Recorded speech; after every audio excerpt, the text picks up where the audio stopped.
Good morning, friends. This is Jess from The Keto Fit, and today we're going to be talking about how to heal burnout. So let me paint a little picture for you. Let me know if this resonates. So from the outside, your life looks pretty perfect. It looks like you have it all. You've got the marriage, you've got the 2.5 kids, you've got the house, you've got the job. Seemingly you have it all, but on the inside, you feel pretty desperate. You feel pretty miserable. You feel stressed out, and you just collapse at the end of every day, self-soothing, numbing out, dreading the next day, trying to do it again. Maybe you're burnt out. And if this is resonating with you and you want to learn a little bit more about how to tell if you're burnt out and actually what to do about it and how to heal from it, I'm so excited because I have a very special guest on today, and her name is Kristin Hodnett, and she is a burnout recovery coach. So in just a minute, she's going to be joining in on the live and teaching us a little bit more about what we can do if we're struggling with burnout. And she has some really interesting practices that are maybe some things that you've never tried before. So Kristin is not only a burnout recovery coach, but she's also a Reiki master. She's going to tell us about what that is. And she is a holistic coach and a wellness guide. And she's got some really great free resources that she's going to share with us today. She's joining us here in just a minute. Hey, Kristin, go ahead and hit that request to join button and I'll bring you right in.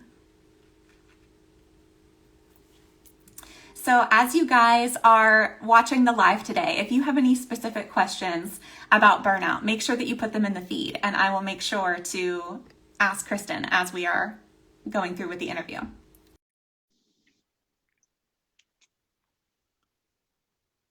Okay, just let you in.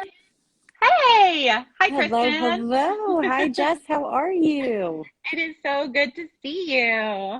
Thank you so much for having me. Yeah, so I was just giving you a very brief introduction, but one thing that I didn't mention yet is that one of the reasons why it's so good for me to see Kristin is that she is a former client of mine. So in addition to talking about burnout, I'm going to be asking her a little bit about her experience with me coaching so that you guys can get a little bit of insight into that. So Kristin, I've introduced you as a burnout recovery coach, as a Reiki master, as somebody that really, a little bit about your story is that you seemingly had it all. You had the perfect life, but you were hustling and you were so stressed out, and you reached a rock bottom and actually healed your life and designed a life that you feel like you actually are in love with it now.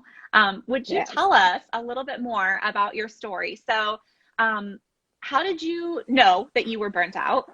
How did you recover? And what made you decide to become a coach? Well, you've told a good part of the story. I guess I can get into a little bit more of the detail of it. How I knew I was burnout. When I was working in corporate and having these feelings of overwhelm and just numb and detachment, burnout wasn't quite the hype word that it is now. So I didn't know to pinpoint that, oh, this is something that is serious. I thought I hate my job. I thought I'm not in the right job. I thought I just needed to change careers, needed to look for something different.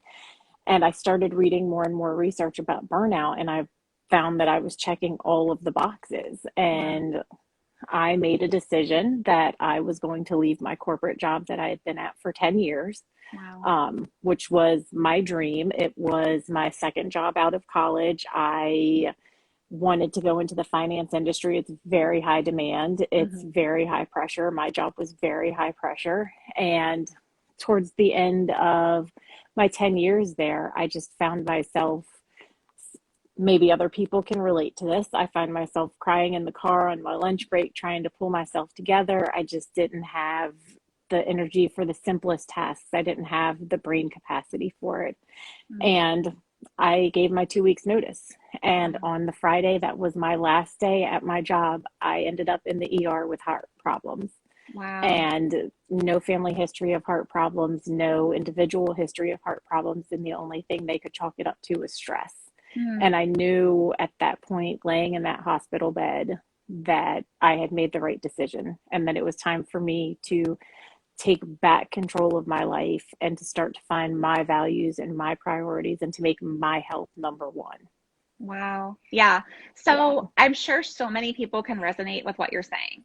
Um, but there's a reason that we stay, right? So Yes. you clearly must have been having these feelings. You're crying in the car, but even before that, there were Yes. probably some real signs and signals to you like this is out of alignment, but Yes. I'm staying because fill in the blank. So like what were some of the stories that you were telling yourself about why you should stay, why you couldn't change? Well, it had been my dream. And to be honest, I think when we talk about healing burnout, I think one of my most important keys to that is living in authentic alignment. Mm-hmm.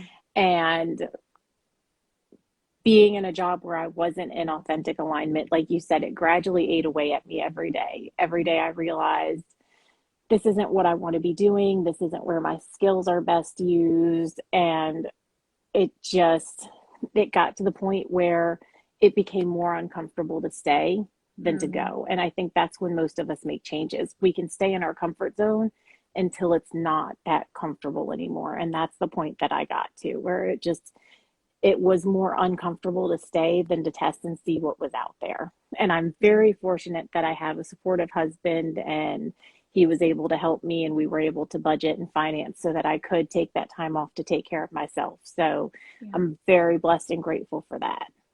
Yeah, yeah. One of the things that I heard you say a couple of times is like, well, this was my dream. And so Yeah. I bet a lot of people can resonate with that because we finally get to the place where we have everything that we thought we wanted, and Mm-hmm. it is not what we hoped it would be. We don't feel the way that we hoped we would feel. In fact, we feel miserable. And so, but it's Yeah. very difficult to admit to ourselves, um, you know, I changed my mind.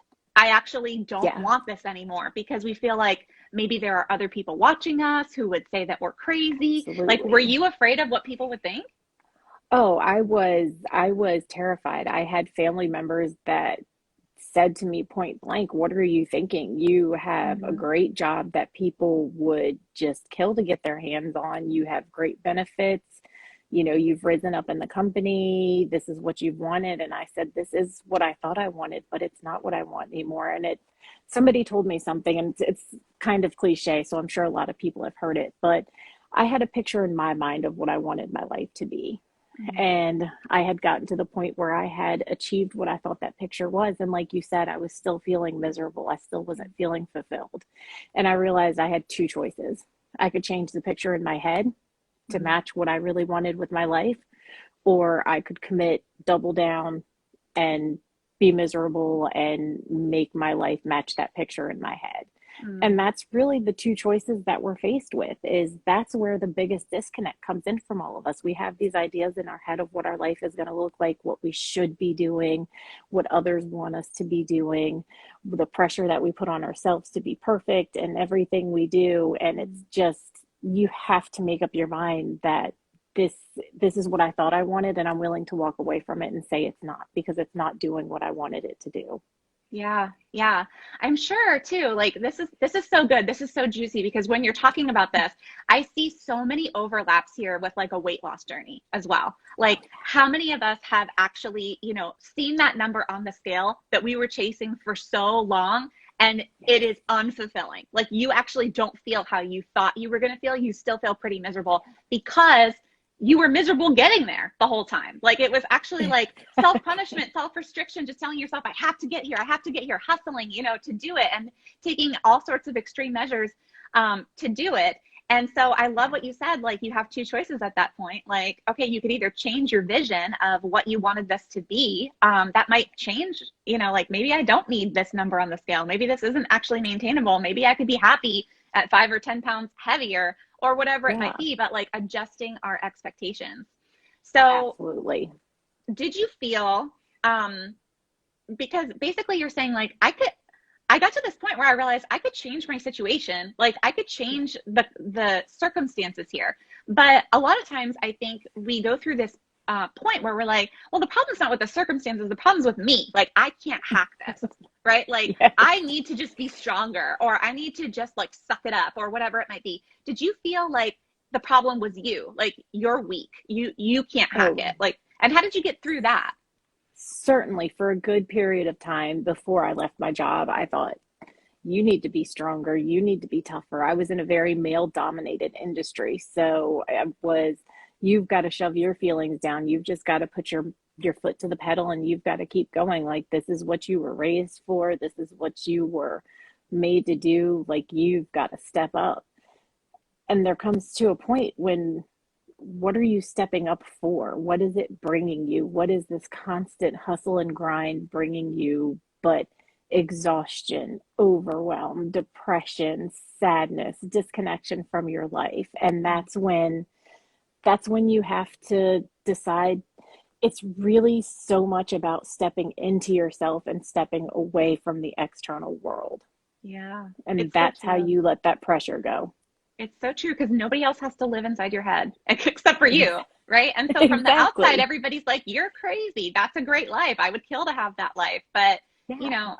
but it's just not true. That's not your experience. And so your experience is literally your life. And if you don't prioritize you, nobody else is going to do it. Nobody else is going to come in and rescue you. Amen. Yeah. Amen. That is so true. That is one of the big things that I talk about when I talk about healing burnout, is prioritizing yourself. Yeah. It's so against what most of us were taught to do. We're taught that it's selfish to prioritize ourselves. We're taught, women especially, that we need to take care of everybody else before we take care of ourselves. But we've all heard this. You can't give from an empty cup. Yeah. You have to put yourself first if you want to be of any service to your family, your friends, your clients, whoever it is that you love and care about in this world. You have to fill yourself up first, or you're going to be giving from an empty cup. You're going to be resentful. You're going to be, everything you do is going to be done begrudgingly. You're going to be exhausted, and you're going to start to fall apart. Right. Yeah. So yeah, some people might be even listening to this right now and be thinking, well, who cares if I'm miserable, if everybody else is happy? Like, I'm checking all the boxes, it's fine. But like, tell us, like, looking back, were your relationships actually suffering? Like, what other areas of your life were suffering when you were burnt out and not showing up as the best version of yourself? Oh, yeah, absolutely. I mean, I had a great relationship with my husband, but it's 10 times better now that I am in a much better place myself. I'm able to give much more to him and receive much more as well. And that makes a big difference. My friendships, it was very superficial friendships of, oh, let's go out and have a couple drinks after work, that kind of thing. It wasn't having long conversations. It wasn't really expressing feelings and sharing things. They were just very, very superficial, like I said. My relationship with myself was probably the worst one of all. Talking of weight loss, I hated my body. The stress at work had caused me to gain probably over 50 pounds in a very short period of time. So I was not in love with my body anymore, and I beat myself up. And that was just another part of the, like you said, I should be doing this. I should be better than this. I should be able to work and take care of my body. But when you're that burnout and you're that exhausted, it impacts every aspect of your life. I was too tired to cook when I came home, which didn't help with the weight gain. I was too tired to go out with friends and family. I wasn't getting the joy out of it that I used to. So it really does touch every aspect of your life. Are we meant to be happy all the time? No, of course not. We're all going to have our rough moments, but you have to prioritize happiness in your own life. I believe that's what we're here for. We're not here to work. It used to be 9 to 5. Now I feel it's like 7 to 8 or something even worse. But we're not meant to just sit behind a desk and work, pay bills, go home, sleep, and repeat. We're here to be happy and to be loved and to give love. Yeah. Yeah. Okay. So, I bet you we've hooked enough people in here. Thank you guys for all listening and tuning in. You're probably like, yeah, that's me. What the hell do I do about this? So Kristin took a really extreme measure. And, I love also that you just kind of honestly share that it was from a place of privilege. Like, you actually had the ability, you had a supportive husband, you had somebody else who could help you financially to actually take such an extreme measure of just quitting your job. We probably all have those fantasies where we're like, I'm just going to storm into the office and throw down my 2 weeks or whatever. Like, you got to do that. But I know that there were also so many other things that you did as part of your healing journey. So if you guys are tuning in right now thinking like, well, I can't quit my job, so I guess it's hopeless. Like, share with us some other things that we can do to help recover from burnout. Well, the first thing I would recommend is not just quitting your job. You don't have to burn everything down. I did it in that way because my health became such a crushing priority for me that I knew needed my full attention, that I decided I was going to take a year or two off and spend that time with my health, trying to lose the weight, I have some chronic illnesses, so trying to get those under control. But there's little things you can do other than quitting your job, burning it all to the ground. I know you mentioned in your stories, we talked about breath work, we talked about tapping. I like to do things called movement medicine, but those are all more advanced techniques. I think to start with, it sounds really corny, but it starts with all the selves, the self-love, the self-compassion, the self-worth, the self-care. Those are where I really had to start with, because I had to learn to love myself enough to know that I was worth putting this work into and making these changes, and that I was worth being happy. Yeah. I had to learn self-compassion, the way I would treat other people, to forgive myself, to get rid of that perfectionism mentality and forgive myself my mistakes, and learn to love myself even with them exactly as I was, which ties into your self-worth. Yeah. Setting boundaries is a huge piece of healing from burnout, because that's usually one of the first things that we look at is, where are your boundaries? Where are you setting them? And you have to believe that you're worth setting boundaries, and you're worth it, and that other people aren't going to walk away, and that you're not going to walk away. And then self-care. Obviously, you know all about self-care. Love it. Yeah. I mean, what's not to love about it? It's time to take care of ourselves. I look at it as sacred time instead of another to-do list. I look at it as something that's sacred that I get to do for myself, whether it be a bubble bath, whether it be a nice glass of tea out on the porch, whatever it is. It can be something huge, it can be something little. I think people tend to think of self-care and they think of, oh, going to get a massage or going to get a facial, but it's so much more than that. Yeah. And the more you can fill your cup, the more of the self-love, the self-worth, the self-compassion will start to come up. And it all just ties together, and it brings you to this really beautiful place where you learn what's important to you. You learn what your values are. You learn the life that you want to be living, and you get enough courage to take the step and say, I'm going to do it. And that's the start to healing burnout. Yeah, for sure.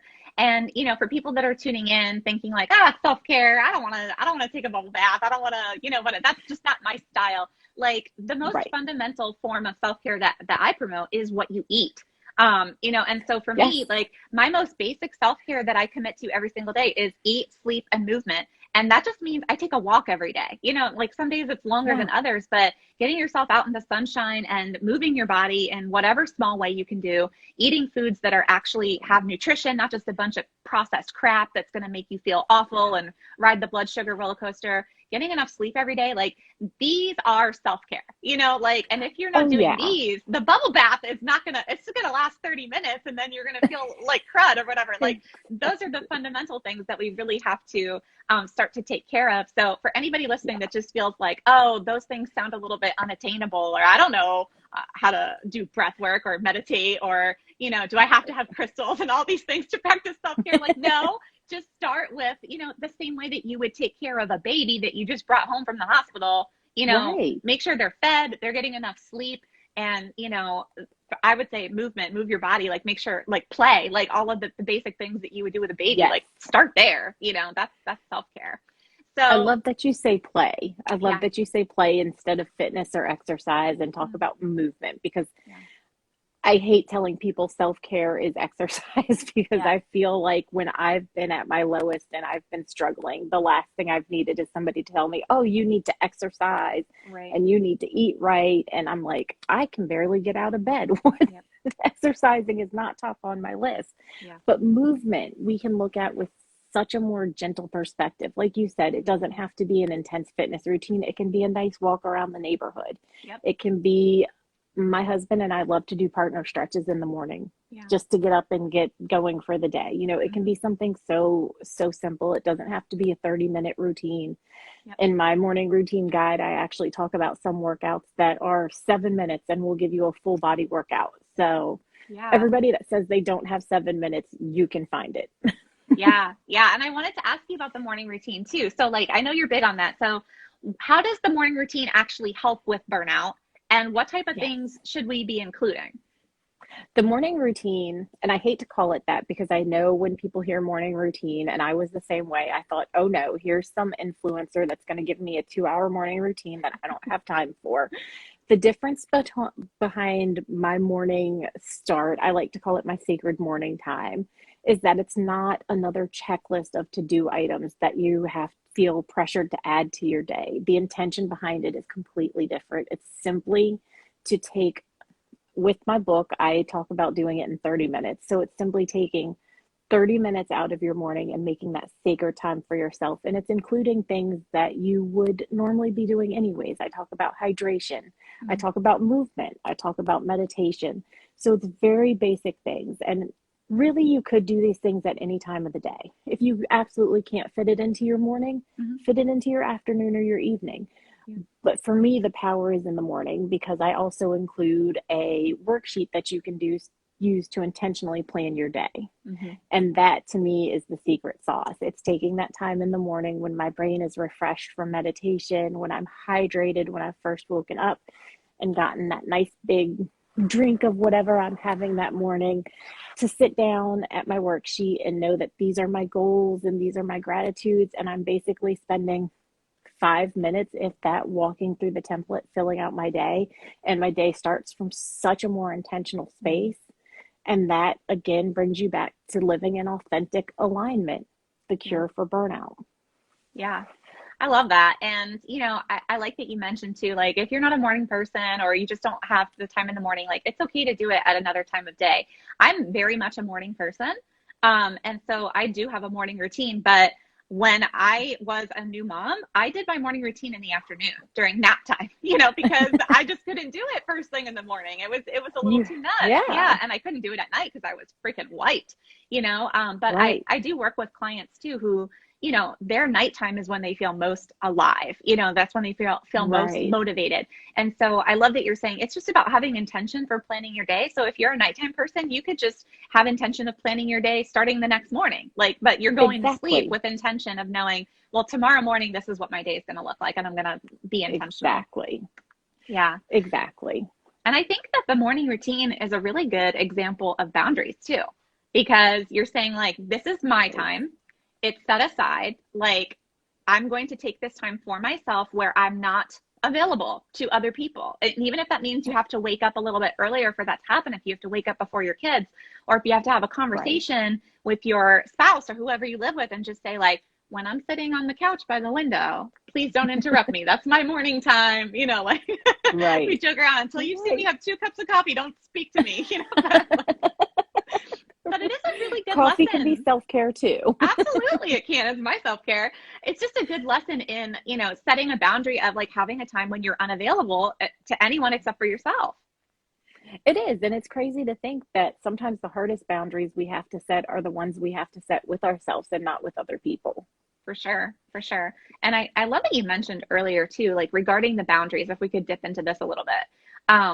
Like the fear that we have around setting boundaries. You said something very profound, which is that we're afraid that we're going to lose people. Yeah. And, you know, going ahead and actually setting that boundary and proving to yourself that you're not going to lose that person. Have you ever lost anybody though, when you've set a boundary? I have not. And I'm very fortunate for that because I am one of the people that when they first start setting boundaries, they tend to go really heavy and hard at them because that's what it feels like you need to make it stick.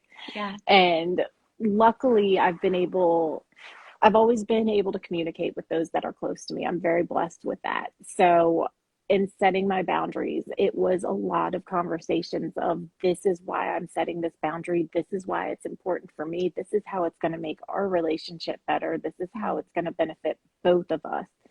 And then trying to learn to be gracious with that, knowing that you are going to have people that are going to purposefully try to overstep that boundary to see what kind of resistance and what kind of pushback they get. Mm-hmm. And you have to be prepared to push back in a kind and gracious way.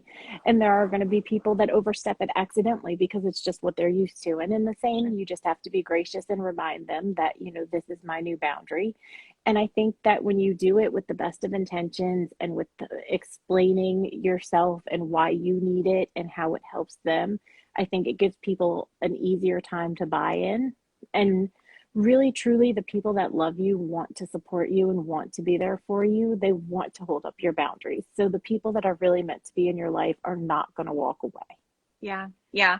I love what you're saying there with the examples of like, be gracious if people accidentally overstep, or even if they do it intentionally, like it's not anybody else's responsibility to uphold your boundary. It's your responsibility to uphold your boundary. And that's where it gets difficult, because a lot of times we'll have the initial conversation with people and, we'll do our good job at communicating. We'll feel so good about it. But then the first time that they violate our boundary, we're just like, oh, why do they not get it? And just like blame it on them and just kind of take it on and be like, well, what am I supposed to do now? They're not respecting my boundaries. Well, you have to be the one that holds the line and, exits the conversation or, brings it up again, however many times you need to bring it up. And if it gets to the point where you feel like you want to cut off the relationship, that's up to you. Right. But it can actually be, I think that the follow-up to setting a boundary is actually harder than setting a boundary. It's the follow-up conversation. Oh, yeah. Yeah. The follow-up conversations are definitely the hardest, because you do never know if somebody's doing it intentionally most of the time. You don't know if they're doing it intentionally. You don't know if they're doing it accidentally. And like I said, when we start setting boundaries, we tend to be very harsh. So that's why I think it's so important to keep that graciousness in mind and really, really give people a chance to support your boundaries before you cut them completely. Yeah, it's true, because people are so stuck in their habits.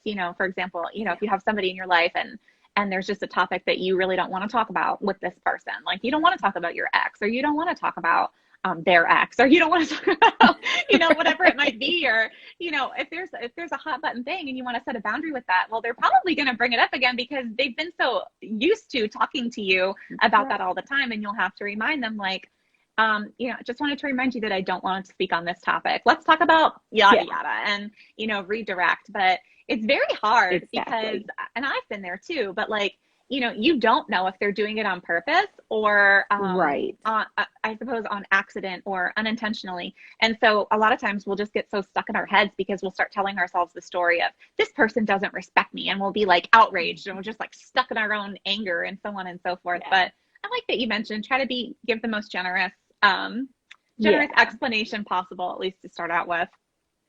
Yeah. I think it makes it so much easier for people to understand, because really, I think the biggest block when we try to communicate things like this to people is that as much as we're trying not to take it personally, they're taking it personally. Yeah. And, we're in our heads going, oh, am I going to be a horrible person for setting this boundary? Are they going to ever speak to me again? Is this going to ruin our relationship? Are they going to be mad at me? We don't know what's going on the other side of that. Are they sitting there going, oh my God, have I made this person feel terrible? What have I done? We don't know what their response is. So it's just that open communication is always going to be the key. Yeah. Yeah. And it's so challenging. And even the fact that we're talking about this, I'm sure people are listening and they're like, oh, this doesn't sound better than just people pleasing all the time. Now I'm going to shift from being resentful all the time to being insecure all the time. Like, are people mad at me? Like at least when I'm pleasing everyone, I know nobody's mad at me, but like now you're telling me people are going to be upset with me. Like, but what are the benefits that you experienced from setting boundaries? So the best way, I love this story, to describe the benefits of setting boundaries. I had a day where I had to set some boundaries around work and the hours that I was working and what I was putting into my office. And I did a breathwork session afterwards, and I met back up with my husband, and I was just in an otherworldly mood. I was twirling and happy, and he looked at me and he said, you look like you do in the pictures I've seen of you when you were little. You're so happy and you're taking up so much more space and you feel so free. And that was just to see that in myself and have other people recognize that in me was really special to me. And that's the gift that you get. You love yourself, and that's so much more important. You have your self-worth, and that's so much more important. People are not always going to be mad at you. You're not always going to be insecure. You're going to have those moments, and they're going to pass because you're equipped to handle them. That is such a beautiful story. And I've actually had a lot of clients share with me these compliments that they start to get from the people closest to them. They'll say, there's something different about you. There's something lighter about you. You seem happy again. Or even, my favorite is when a client shares with me, like, I feel like myself again. I feel like I lost myself, but I feel like myself again. And, yes, I work with women, on weight loss, but the weight loss is a self-care journey. And so it's the time and the energy that they're putting into themselves, making themselves a priority again for the first time. And yeah, you are starting to feel better about yourself because you're investing in yourself. So our feelings follow our actions. A lot of times we think we have to feel love for ourselves or appreciation for ourselves before we can start treating ourselves in that way. But actually, oftentimes it's the opposite. It's that we finally feel like we care about ourselves again when we have practiced caring actions towards ourselves. And so now you're feeling like yourself again. I love it when they said, I looked in the mirror and thought to myself, where have you been? There you are. Like I haven't seen you in a long time, but I finally, feel like myself again. I feel true to myself and authentic. And I know that this is something that you talk about a lot. So like alignment, inner peace, authenticity, these sound like such ethereal, words, right? And people might be thinking, well, wouldn't that be nice? So tell us a little bit about your journey with that. So you started setting boundaries, you started practicing better self-care. Tell us more about, what does it feel like to be aligned, authentic, have inner peace? Like, why is this important? And why should we actually be going after that instead of people pleasing and all of the external approval and things like that? Well, we talked about getting a good night's sleep and how that's important, and I've never slept better. That's one huge difference I've found in myself since I've started living in authentic alignment. I used to be an insomniac. I would be up all hours of the night, and that made it very hard to take care of myself because I was exhausted the next day. The benefits, there's so many benefits. I just don't even know where to begin with them. But I feel, like you said, you feel this inner peace, which is very hard to describe, and it sounds very out there and esoteric. But the main thing is that your decisions become easier because you know what your values are. And when you know what your values are, it's so easy to sit there with any question and say, okay, this is the situation I'm dealing with. This is the decision I need to make. These are my values. Okay, well, looking at that, it's very easy for me to make a decision. That's part of being in authentic alignment. Setting boundaries, a big part of setting boundaries is just saying no and learning that no is a complete sentence, and it's a perfectly acceptable complete sentence to use, and it's all that needs to be said. And when you can get out of that people-pleasing mode, you can accept the things that really light you up and really help those people, and you can take the other things that are just for you, and you can just say, no, thank you. It's not for me right now. And it can be very simple and it can be very gracious, but it gives you so much freedom in your life to pursue what you want to pursue. And you feel so good when you know that you're living aligned with your values and you're not pretending to be somebody else, which is when we're people pleasing, we're pretending to be whatever that person needs us to be at the time. And living your life putting on a show all the time is no fun. It's draining, and it's what leads you to overwhelm. And overwhelm is definitely not fun, and burnout is even worse. So those are some of the key benefits I see from working to heal and even manage burnout. Yeah. So thank you. I'm really hearing you say, like, you get your life back.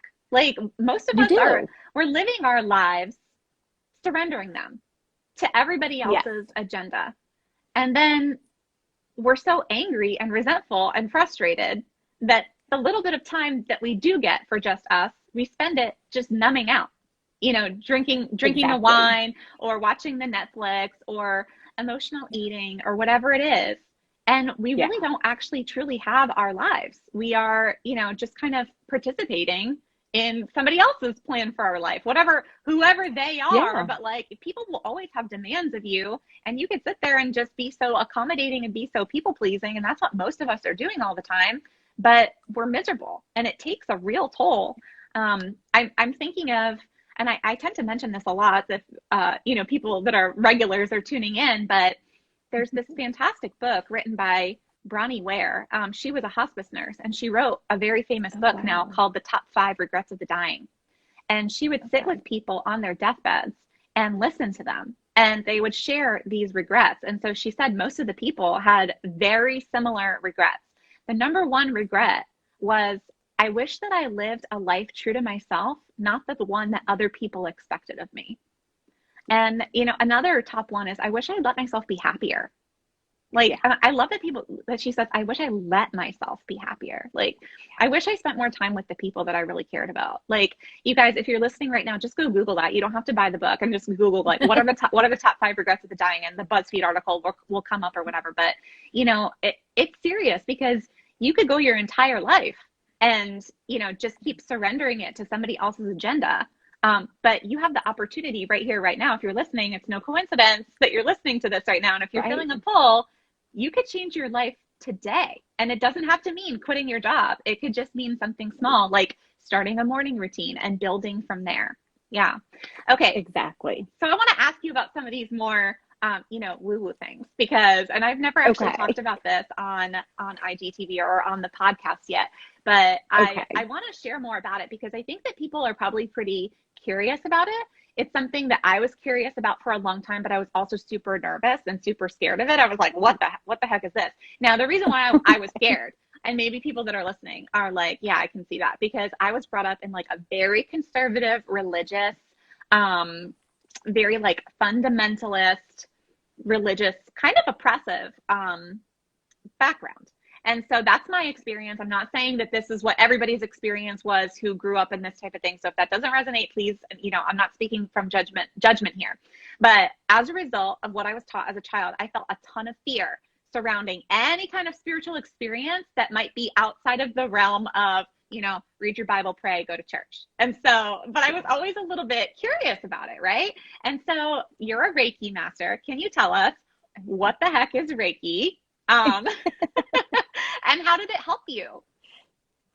Reiki. So I will, just to validate with what you were saying, I also was raised, my family was Catholic, but I was sent to a Baptist school. So I was raised in school with very fire and brimstone, read your Bible, pray every day. And it was very hard for me to dip into some of this woo-woo stuff. But I've become more and more comfortable with it. And one of the things that I decided to do was to become a Reiki master, because Reiki was one of the things that helped me through my burnout recovery journey. And Reiki is an energy healing. So basically what Reiki does is, it's not my energy or your energy that I'm pulling from, or that a Reiki master is pulling from when they do Reiki. What it is we tap into the universal Reiki kind of energy. And that energy comes through me into the person or client that I'm doing Reiki on, and will help me feel where there might be disease in their body, and help move the stagnant energy throughout and flow, get everything flowing better. If you've never had Reiki in person, it's almost like a massage. You would lay down on a table fully clothed, and I would hover my hands above different areas of your body to get the energy readings and see what needed to be done. Some people even do it remote. I've done it remote for some of my friends, and I just have them lay quietly in their room for like 30 minutes while I go through the process, just like I would if they were here. I either use a crystal grid or a picture or something like that to connect to them and do the energy healing that way. Yeah. And so I have started practicing Reiki. And I've actually congratulations. Thank you. I've done my level 1 and level 2 training, and I'm almost to Reiki master. And so one of the things that was really helpful for me, my Reiki teacher, she calls it connecting to the light and love of God. And I like that. And so, a lot of times the word energy can feel really ethereal.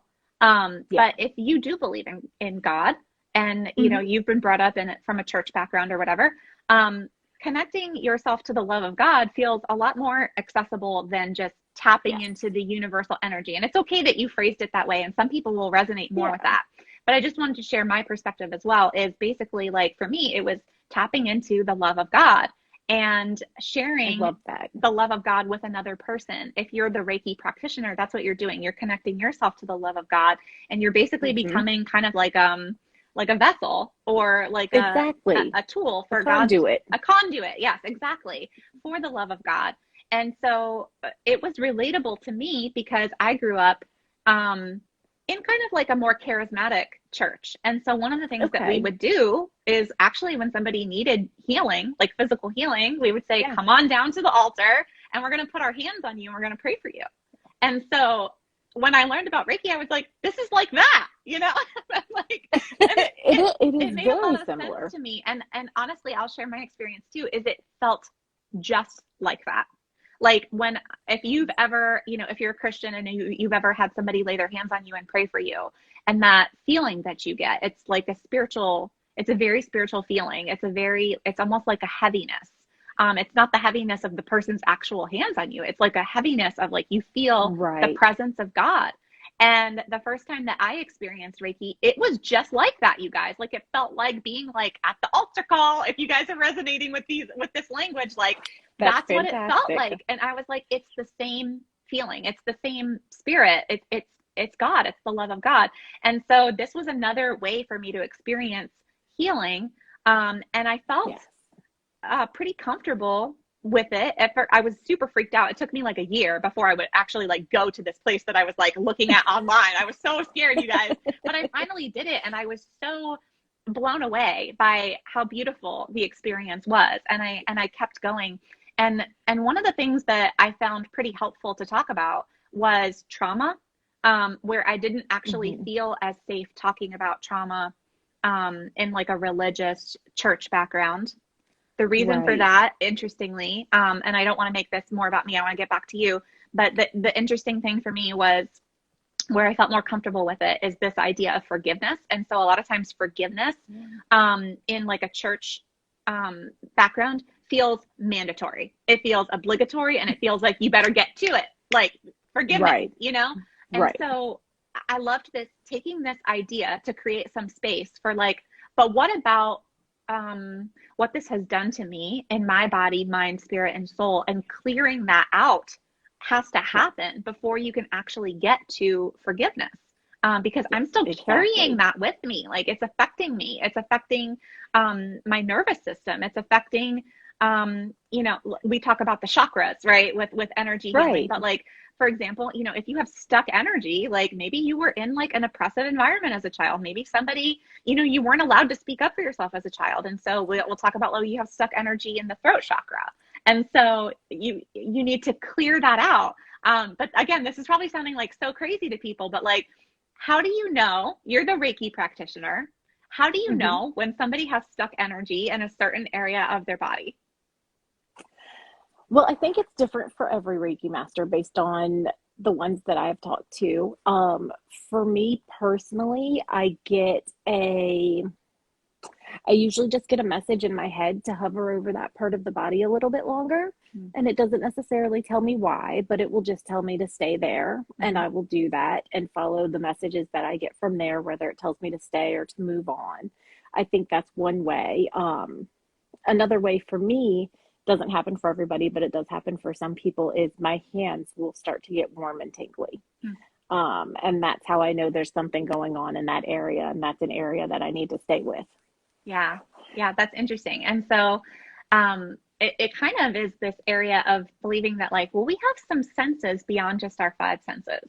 You know, like we have spiritual senses that we can kind of get these spiritual hits or these intuitive hits. And maybe we might have felt them at different points in our life, but we're just kind of like, what was that? That was a little bit crazy.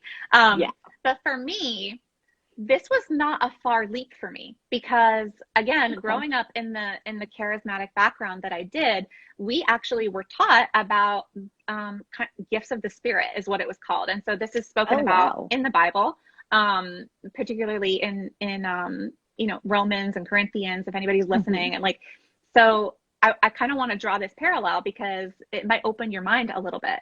But when I was growing up in church, I believed that God would give certain people what we would call a word of knowledge, like that the Holy Spirit would just kind of give somebody something, like they would never know this about you, but all of a sudden they know it. And then they bring it up to you. Right. And then if you're the receiver of that, you're like, whoa, like that kind of like takes you by surprise. And you're like, how did this person know that? But it's evidence of God's love, because God cares enough about you that he knew that you weren't necessarily going to bring this up on your own. Maybe like it wasn't even conscious for you, but God loves you so much that he or she has shared this message with this other person to bring it to your attention so that it can heal. And so I grew up in the church believing that this was possible. And so it wasn't a far leap for me to kind of draw that parallel and be like, okay, this makes a little bit of sense. Like God is speaking to this person. Maybe you as the Reiki master, God is speaking to you and like showing you a picture in your mind, or maybe it's auditory for some people, or maybe it's just like a physical sensation for other people. But it's pretty cool. Like, and that's how I look at it. I look at it as like just a sign of God's love. God loves you so, so much that here is this situation in which he's bringing it to the attention of another person so that it can come to your attention, so that it can heal, so that you can be free. Yeah. I love that way of looking at it. And I think I actually had a friend that pursued Reiki all the way through Reiki Master and had been doing it for a while. And she was also raised in a religious household. And she fell in love with Reiki, really saw benefits from it, practiced for a couple years. And after a while, she just couldn't get it aligned with her religious background. And she quit and gave up everything. And to me, I feel like God is certainly part of helping me to channel and helping me to know where to go. Yeah. It's certainly not coming from me. It's coming from God, a higher power, universe, source, whatever you want to call it. It's by no way, shape, or form me. It is universe information being passed down so that I can help other people. And I think that's what God truly wants us to do, is to help others when we can. So if he's going to give me extra ways to do that, I'm more than willing to accept them. Yeah. Yeah. So for anybody listening that is just like, this is not for me, that's cool. That's totally cool. You don't have to do that in order to heal from burnout. It's just it's just one tool. And if it's something that you're curious about, connect with Kristin. So tell us a little bit about breathwork and tapping. What are these things? Breathwork and tapping are both more advanced techniques that I learned to use probably 2 or 3 years into my journey from recovering from burnout, when I felt more confident with myself, when I felt more authentically aligned. I started working with a coach that did breath work. And if you've never done breath work, it's amazing. It's intense. It is like a reset button. It is not for the faint-hearted, the type of breath work that I have done in my past. There are different kinds of breath work that you can do, and some of them are much easier. I have done the ones where you lay on the floor and you experience with different kind of breathing for close to half an hour, and then you go into a different form of breathing and you do the primal scream to release. And it's a very, very intense progress that you leave feeling very enlightened. So it's definitely something that if you're at a stage where you're ready for that, it's definitely something that I would recommend, and definitely something that I recommend to my clients. There's lighter forms of breath work that I'm not as familiar with, but that I've also heard work very well. So that's one option that you can do. Tapping, I feel like a lot of people have heard of tapping now, but tapping is just you go through the points and you repeat certain things. And I have an app that I use for it, the Tapping Solution app by Nick Ortner, who love that one, who, I think is the god of all tapping and just has the greatest resources for it. So I do a lot of his tapping videos when I need more of a quick burst. When I've got that energy and I don't have time to do Reiki and I'm just nervous about something or I'm anxious about something and I need to settle down, I will go through and do all the tapping points. And I think those are 2 really good tools once you get further along in your journey. Yeah, yeah. I've used both breath work and tapping. I've never done the breath work that you're talking about, which is sort of, Okay. but as I understand it, that type of breath work, like the benefit of it is that it kind of changes your state of consciousness. Yes, It takes you into like a meditative state or almost like a hypnotic state. it does. And so that might freak people out a little bit.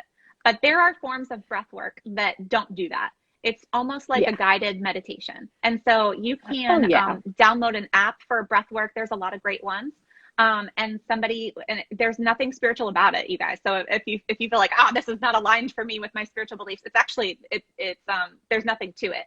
It's just, they'll tell you, breathe in for 4, hold for 7, breathe out for 8. And so something like that is just, it's helping your nervous system to calm down. It's helping a physiological reaction to happen in your body so that you can actually calm down and allow yourself to switch from being super stressed out into actually being calm. And the tapping kind of does the same thing.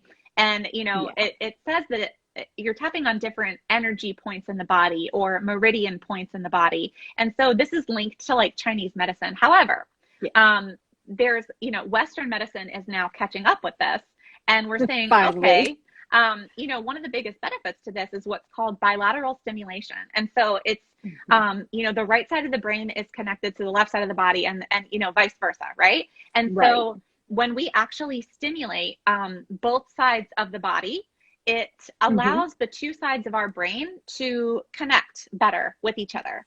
And so for people that have, experienced trauma and are struggling with PTSD, they do a treatment called EDMR or rapid eye movement desensitization. And so what they're doing with that is they're putting light, to different sides of the body. And that is bilateral stimulation. And so it's allowing those things to converge, and it creates more of a relaxation, and it creates this space for you to be able to heal in your brain. Yeah. And it's really kind of beautiful. And so tapping is doing that. So even if you don't believe in energy centers or Chinese medicine, meridian points or whatever, there is a Western scientific explanation for this. And with the tapping solution, it also is kind of like a guided meditation. There's nothing spiritual about it whatsoever. Exactly. But one of the beautiful things about it is it's kind of like practicing an affirmation while you're calming your body down. And so while you're in that state, where you're feeling calm and you're stimulating both sides of the brain, it creates this beautiful opportunity to kind of rewire your brain it's like a fertile ground for rewiring your brain. And so it'll say something like, even though I feel so stressed out right now, I unconditionally love and accept myself. And that's all you're saying while you're doing it, but it really does. It has this powerful effect. And here's science, people. They actually get the tapping solution because they'll share with you the science on it as well. They can test your cortisol levels in your saliva, and cortisol is your stress hormone. And so they will test people's cortisol level through their saliva before tapping for 10 minutes and then after tapping for 10 minutes, and it goes down by like 40%. And so there's actual data to show. That does not surprise me at all. Yeah, it's pretty cool. All right. Yeah, tapping, I think, like you said, it's not woo-woo, it's not spiritual. It's the closest thing you can compare it to is a guided meditation. I know that some people that I've talked to actually don't like tapping because of the first negative statement that you start with, which is always the problem that you're tapping on. So it might be, even though I forgot to get groceries for my family this week, I love and accept myself. I know a lot of people, it makes them feel bad to repeat that, but we're not hammering the bad things into your head. We're not making that the star of the show. What we're actually doing is just accepting that into our body and letting it go into our body and practicing that self-compassion to know, even though I'm not perfect or exactly where I want to be, it's okay. I love and accept myself. And then you continue walking through the tapping with ways that can help you get more comfortable in that. But I think it's important for anybody that might be scared by the first negative statement. That is not what you're focusing on. That is not the whole tapping. Give it a try. Yeah, definitely. I say give it a try too. Give all of these things a try. Don't be afraid, people. There's only, if it doesn't work for you, you're not hurting yourself. So there's only the ability to help yourself through some of these things. So, so I want to switch the conversation direction to talking about how nutrition has been a part of your healing journey. And if you could tell us a little bit about that. And I know you mentioned some different health diagnoses that you have, but also share, how did you find me as your coach? What kind of drew you in? And how was that a part of your healing journey? That was a big part of my healing journey because my food healing journey lasted long beyond my burnout recovery journey, and it started long before that.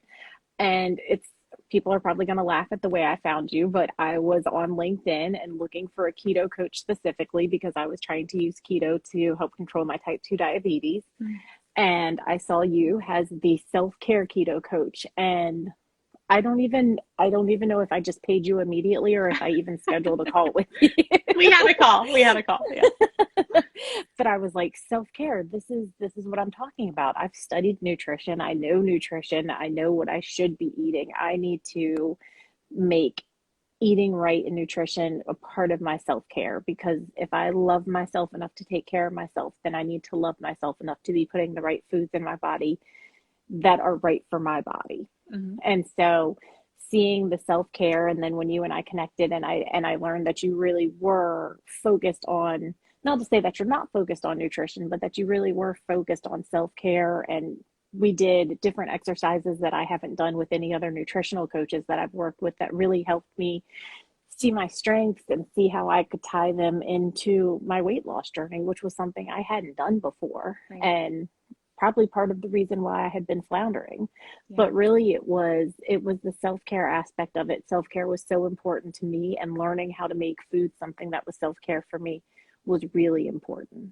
Yeah, definitely. And so, for you, I don't know if you'd like to share, but while we were working together, you learned some new things about your health, and we basically made some pivots together.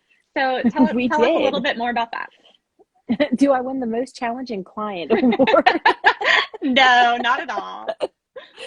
So when we were working together, I was doing pretty well on keto, finally getting myself together, and I was diagnosed with H. pylori, which is a bad bacteria in the gut, as well as candida in the gut and other bad bacteria.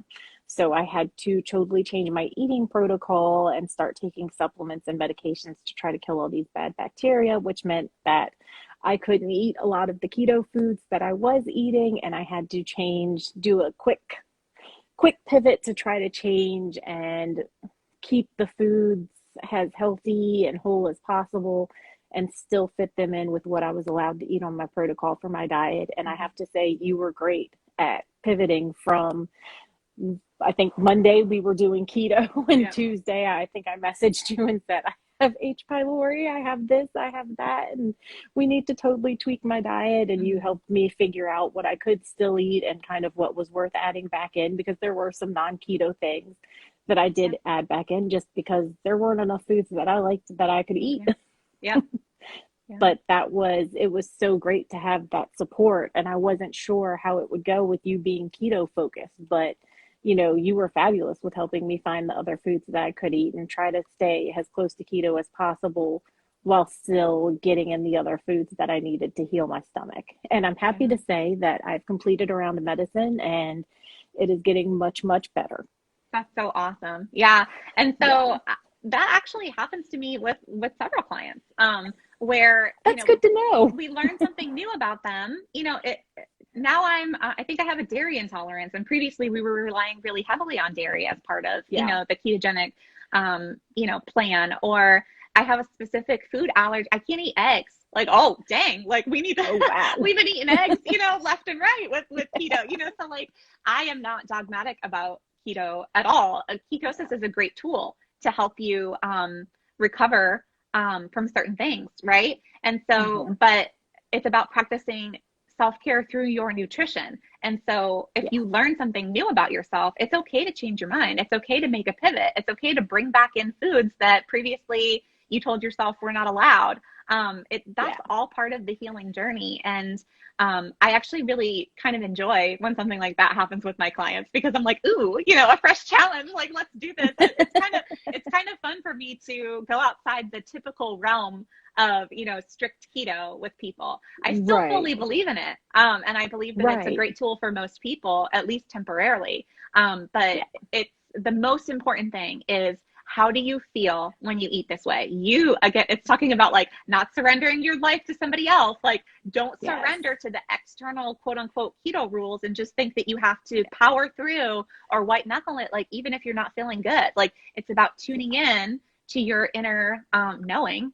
And like a lot of times that is a physical manifestation of like, no, we think that these things are normal, but just because they're common, they're not normal. It's not normal to feel bloated every day. It's not normal for your stomach to be in pain. It's not normal for you to be having migraines every day. It's not normal for you to have acne.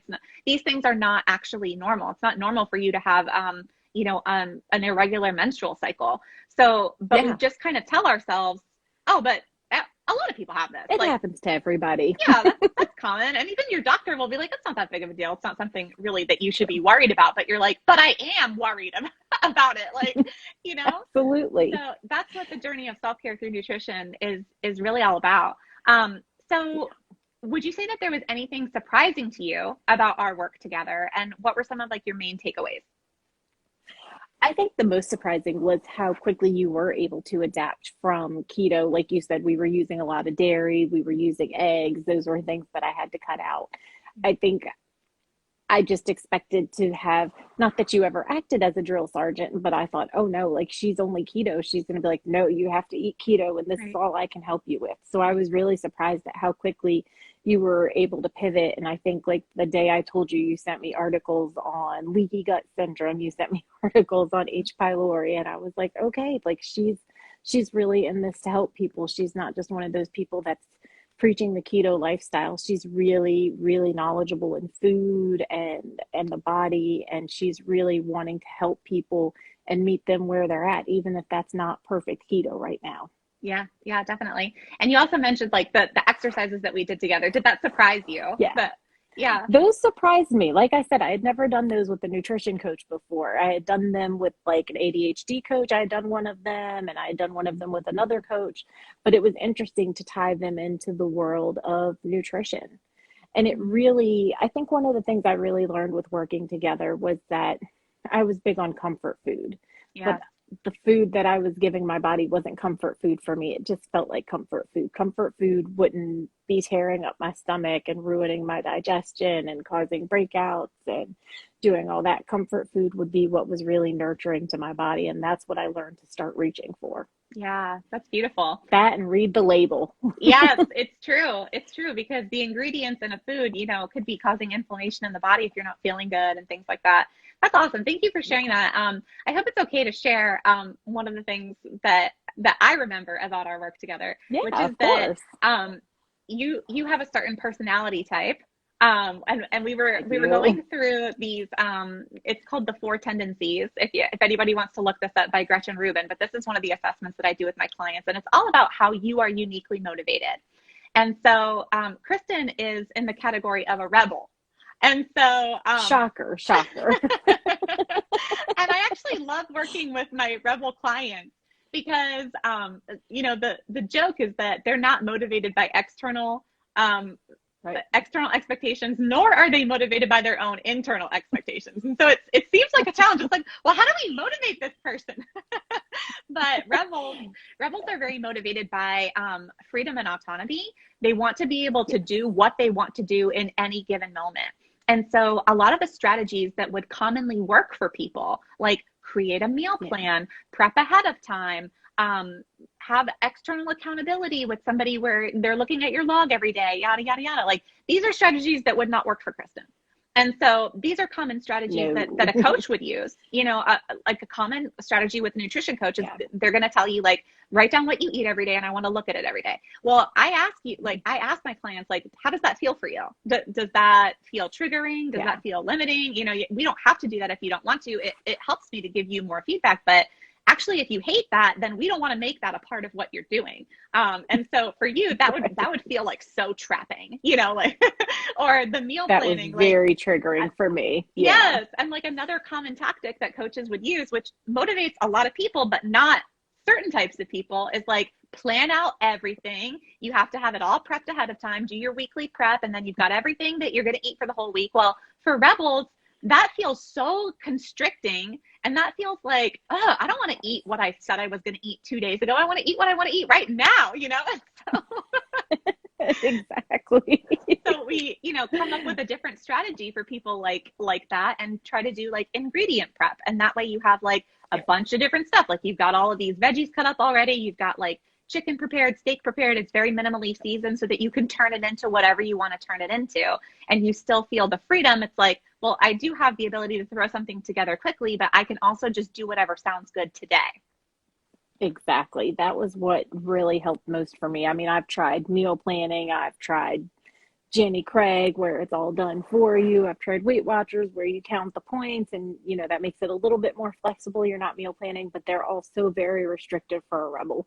For me, I found the key was just keeping the foods that I liked and I knew I would eat stocked in the fridge and the refrigerator and the pantry, and just knowing I could grab whatever I was in the mood for at that time. Yeah, definitely. And so if you're somebody that's listening right now and you've got these preconceptions about what it would be like to work with a coach, I just want to let you know, like, no, it's literally about tapping into how you are already wired, and celebrating that and working together with that, and trying to fit you, instead of trying to fit you into the box of what I need a client to do to be successful.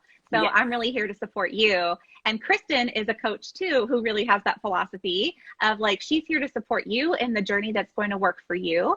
And, if you have been listening to this and you're like, yes, I am definitely struggling with burnout. I want that alignment. I want that inner peace. I'm curious about some of these woo-woo things. Like I'm into it.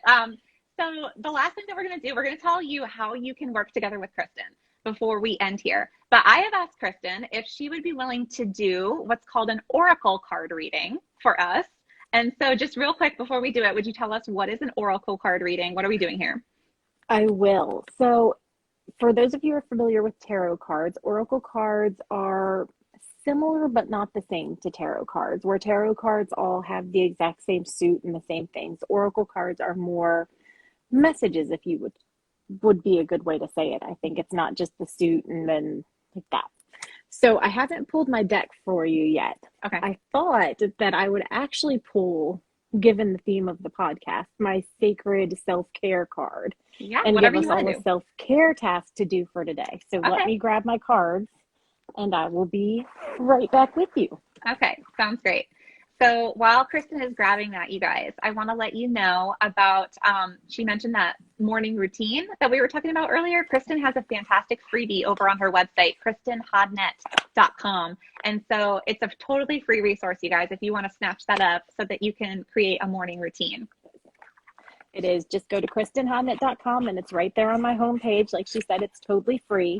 And it is my 30-minute or less morning routine. You can call it whatever you want. If we don't want to call it a morning routine, call it our sacred morning activation, our sacred morning ritual. But you can hop on my webpage and grab it. I think it's less than 10 pages, so it won't take you very long to read it all.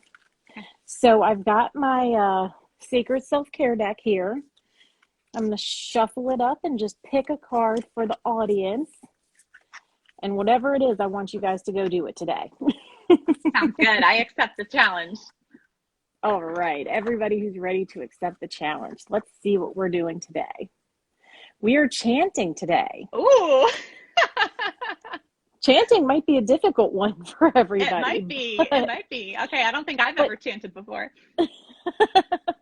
I actually do not chant frequently, so I cannot give you any chants to use, but I will turn to the book for this one and see what it has to tell us about chanting, and maybe we can get Jess to chant for us once before we Oh boy. disconnect. I don't know about that. I'm more of an introvert. I might want to practice this in private before going live with I'll tell you what I'll do.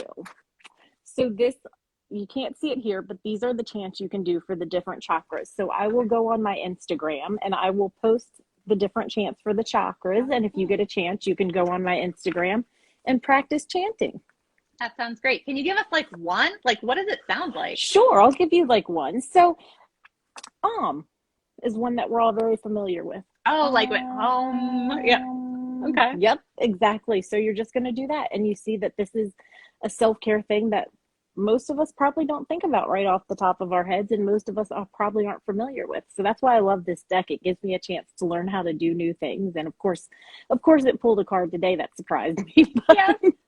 Yes. But it's fun to learn to do the different new things on here. It is. And this probably sounds like the woo-wooest of all things that we could possibly try today. But you guys, if you're like, that's weird, I'm not doing that, let me give you a scientific explanation for actually how this physically can help you calm down. So it's called vagus nerve stimulation.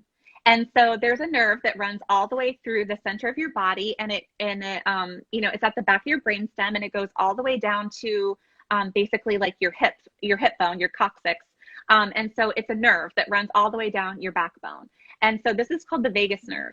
And this nerve is basically fundamental in you being in either a sympathetic state, which is your stressed out state, basically. You are in fight or flight, fawn or freeze mode, or it helps you switch over into your rest and digest state or your parasympathetic state. So the vagus nerve is the nerve that dictates one of those two states. And so when you're stressed out, which is very common with burnout, you are in a sympathetic state. And there are lots of different modalities of how you can physically switch states into that rest and digest mode. And so eating is one of them. That's why a lot of times, think about it, it's called rest and digest. And so eating actually helps you switch states. If you struggle with emotional eating, it's not because you're weak-willed or, you have some type of mental disorder. It's just because it works. Like it helps you switch states. And so meditating helps you switch states. Changing your breath helps you switch states. Tapping can help you switch states. And vagus nerve stimulation can help you switch states. And so chanting is a way that you stimulate the vagus nerve right here in your throat. You could also be gargling. It could be laughing. It could be singing, but it's causing that vibration inside of your throat that stimulates your vagus nerve. So there actually is a scientific explanation for why you should all go try chanting today, and I will do it. I will do it. And if you don't want to try chanting, at least try the singing or the laughing. Yes, totally. Using that throat area and using your voice is very important. Yes, absolutely. Okay, Kristin, if people are intrigued and they are interested in working together with you, tell us, how can people connect with you on social media? How can they learn more about your coaching services? Share with us. You can go to KristinHodnett.com and learn all about my coaching services there, and also the full oracle card readings that I do. And if you want to find me on social media, the best place is probably Instagram at Kristin Hodnett Coaching. Okay, that's awesome. You guys, thank you so much for tuning in. If you want to connect with Kristin, if you have any specific questions about some of the stuff that we've been talking about, hit her up on Instagram. You can also reach out. I'm looking at her site right now, you guys. She does a free session. Like, how do you get a free session with a coach? Go to Kristin's website and just sign up for it's called a free alignment session. And yeah, why would you not do that, you guys? So make sure that you check her out. She's fantastic to talk to. Love her so much. Thank you, Kristin, for joining us today. Thank you so much for having me, Jess. Absolutely. Thank you. All right, everybody. Have a fantastic rest of your week. Bye. Bye-bye.